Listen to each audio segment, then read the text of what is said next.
very much, Mr. Chairman. Can you hear me at the back there? Right.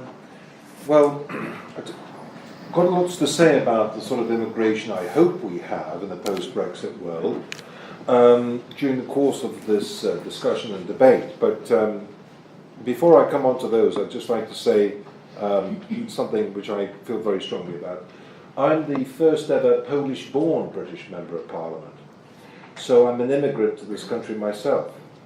I came here in 1978 as a 6-year-old because my parents didn't want to live under the communist system that was then prevalent in Poland.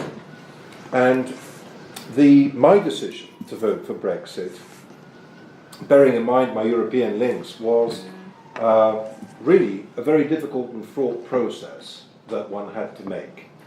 My attitude to the European Union was one of ambivalence, not outright hostility, but one of ambivalence.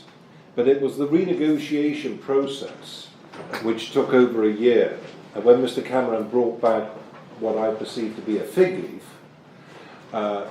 from those renegotiations, that's why I consider myself to be a moderate in the Conservative Party, why I and many others like me felt compelled to go to our electorate in our constituencies, in my case Shrewsbury, and explain to them that they should vote for Brexit. And I'm very keen to tease out some of the reasons why we felt so strongly about this issue. But today, I've just come from a meeting of the European Research Group. We started at 6 o'clock and we just finished now. And I have to say to you, I feel very, very despondent having been to that meeting. Because, above all, something which I feel much, much more strongly about than being a Conservative, although I will stop campaigning for the Conservative Party when they plant me 6 foot under. What I feel even more strongly about is democracy. Because I was born in a system which had no democracy, and where people had no rights whatsoever. And we had a referendum in this country. The British people, I think, have the intelligence to make an intelligent decision. And they decided that they were going to pull out of the European Union. And yet there are people in this palace, your palace, who are attempting to do everything in their power to overturn that decision and to create a meaningless Brexit, a toothless Brexit, a neutered Brexit, a Brexit really in name, but for all practical reasons, not a Brexit at all. And their lordships, in their wisdom, have decided to behave in a very unconstitutional way. We will have to overturn all of these ludicrous amendments which they have decided to put on this bill. And also we have to actually deal with some of the rebels in our own party.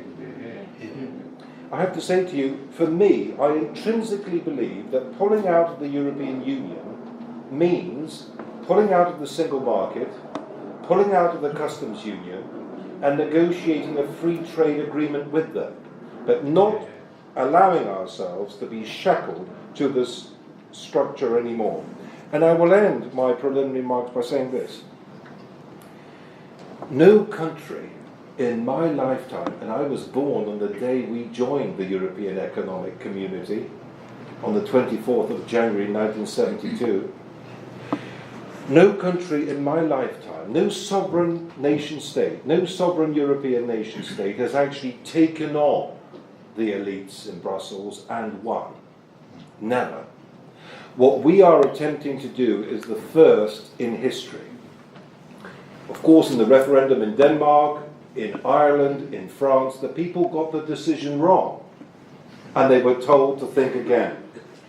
If the United Kingdom can go through with this go through with this disentangling ourselves from them, and actually come out at the end of the process as a sovereign nation state, think what that will do to the hundreds of millions of people on the continent of Europe who think like us, who want their countries to be sovereign. They are yearning and crying out for leadership from the United Kingdom. And there will be big fights ahead.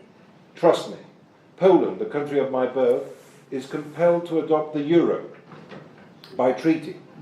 That has popularity in the latest opinion poll of 15%.